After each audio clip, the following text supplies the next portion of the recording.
नमस्ते। चलिए आज क्लास 10 के सिलेबस से एक बहुत ही inspiring chapter the making of a scientist को आसान भाषा में समझते हैं। ये कहानी है एक रियल लाइफ साइंटिस्ट रिचर्ड एवराइट की। तो सबसे पहले एक सवाल सोच के देखिए, एक साइंटिस्ट बनने के लिए आखिर वो क्या चीजें हैं जिनकी जरूरत पड़ती है?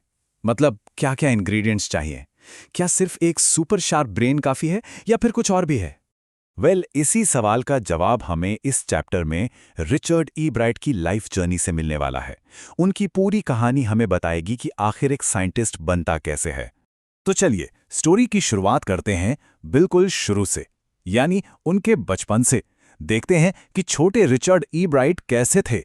एब्राइट अपने माँ बाप के इकलौते बच्चे थे और उनके पास ज्यादा दोस्त नहीं थे। तो उन्होंने क्या किया? उन्होंने चीजें कलेक्ट करना शुरू कर दिया।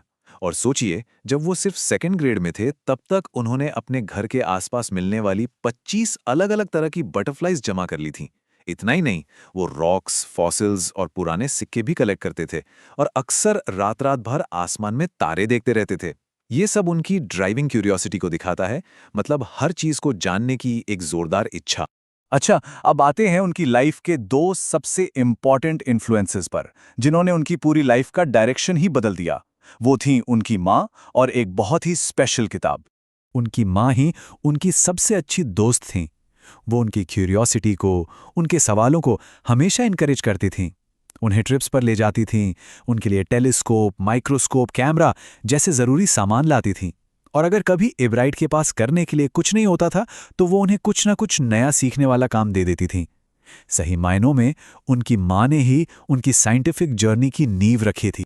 फिर एक दिन उनकी माँ ने उन्हें एक ऐसी किताब गिफ्ट की जो उनकी लाइफ का सबसे बड़ा टर्निंग पॉइंट बनी। उस किताब का नाम था the travels of monarch x. इस एक किताब ने उनके लिए साइंस की एक ऐसी दुनिया के दरवाजे खोल दिए जिसके बारे में उन्होंने सोचा भी नहीं था। तो इस किताब में मोनार्क बटरफ्लाइज के माइग्रेशन के बारे में लिखा था कि वो कैसे सेंट्रल अमेरिका तक सफर करते हैं। किताब के आखिर में एक इनविटेशन था कि जो भी चाहे वो बटरफ्लाइज पर छोटे छोटे टैग लगाकर डॉक्टर फ्रेडरिक ए अर्कवार्ट की रिसर्च में हेल्प कर सकता है। बस एब्राइट को तो जैसे एक मिशन मिल गया। उन्होंने अपने घर के बेसमेंट में हजारों बटरफ्लाइज पाली, उनके पंखों पर हल्के हल्के टैग्स लगाए और उन्हें छोड़ दिया। उनका चीजें कलेक्ट करने का शौक अब एक रियल साइंटिफिक प्रोजेक्ट बन चुका था।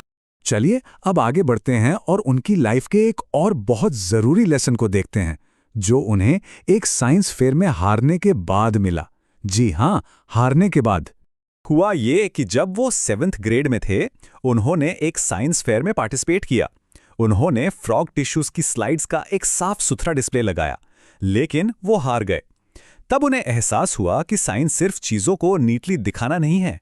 जो जीते थे उन्होंने असल में रियल एक्सपेरिमेंट्स किए थे। इस हार ने उन्हें सबसे बड़ा सबक सिखाया। अगले साल 8th ग्रेड में उन्होंने एक रियल एक्सपेरिमेंट किया। उन्होंने ये पता लगाने की कोशिश की कि मोनार्क कैटरपिलर्स में एक वायरल बीमारी क्यों फैलती है, और इस बार वो जीत गए। और यही उनकी सबसे बड़ी सीख थी। उन्हें समझ आ गया कि विनर्स ने सिर्फ एक नीट डिस्प्ले नहीं बनाया था, बल्कि असली प्रयोग यानी रियल एक्सपेरिमेंट्स करने की कोशिश की थी। एक सिंपल डिस्प्ले और एक रियल एक्सपेरिमेंट के बीच का यह फर्क याद रखिएगा, आपके एग्जाम के लिए एक बहुत इंपॉर्टेंट पॉइंट है। इस सीख के बाद तो एब्राइट ने पीछे मुड़कर नहीं देखा। उन्होंने एक के बाद एक कई जोरदार एक्सपेरिमेंट्स किए जो उन्हें एक असली साइंटिस्ट बनने के रास्ते पर बहुत आगे ले गए। जरा उनका सफर देखिए। 8th ग्रेड में वायरल डिजीज पर काम किया। उसके अगले साल उन्होंने टेस्ट किया कि क्या वाइसरॉय बटरफ्लाइज मोनार्क बटरफ्लाइज की नकल करती हैं ताकि वो बच सकें। फिर हाई स्कूल के सेकेंड ईयर में उन्होंने एक बड़ी खोज की। उन्होंने मोनार्क प्यूपा के ऊपर 12 सुनहरे धब्बों से निकलने वाले एक अनजान इंसेक्ट हार्मोन का पता लगाया। और सीनियर ईयर में उसी हार्मोन के असर को साबित करने के लिए उन्होंने मोनार्क के पंख से सेल्स ग्रो कर दिए। देख रहे हैं, हर नया प्रोजेक्ट पिछले प्रोजेक्ट पर बेस्ड था। उनका एक फेमस प्रोजेक्ट इसी थियरी पर था। सोचा ये जाता था कि जो वाइसरॉय बटरफ्लाई है वो मोनार्क बटरफ्लाई जैसी इसलिए दिखती है क्योंकि बर्ड्स को मोनार्क्स का टेस्ट बिल्कुल पसंद नहीं, तो वाइसरॉय बटरफ्लाई मोनार्क की नकल करके शिकारियों से बच जाती है। एब्राइट ने इसी थियरी को टेस्ट करने के लिए एक पूरा एक्सपेरिमेंट डिजाइन किया था। उनका हाई स्कूल का काम इतना कमाल का था कि इसी ने उन्हें उनकी सबसे बड़ी साइंटिफिक डिस्कवरी की तरफ रास्ता दिखाया। ये डिस्कवरी जुड़ी थी सेल लाइफ के सबसे बड़े राज से। वही जो मोनार्क पूपा के गोल्ड स्पॉट्स पर उन्होंने काम किया था ना, उसी काम ने उनके दिमाग में एक बहुत बड़ा सवाल खड़ा कर दिया। आखिर सेल्स काम कैसे करते हैं? ये एक परफेक्ट एग्जाम्पल है कि कैसे एक छोटा सा एक्सपेरिमेंट आपको एक बहुत बड़े साइंटिफिक सवाल तक ले जा सकता है। इस बड़े सवाल का जवाब छिपा था डीएनए में। डीएनए यानी डीऑक्सी राइबोन्यूक्लिक एसिड। ये सेल के न्यूक्लियस में मौजूद वो सब्सटेंस है जो हमारी हेरिडिटी को यानी हमारे वंशानुगत गुणों को कंट्रोल करता है। अगर हम आसान भाषा में कहें तो ये लाइफ का ब्लूप्रिंट है। और बस यही वो जगह थी जहां एब्राइट ने इतिहास रच दिया। कॉलेज में अपने रूममेट जेम्स आर वोंग के साथ मिलकर उन्होंने एक बिल्कुल नई थ्योरी बनाई।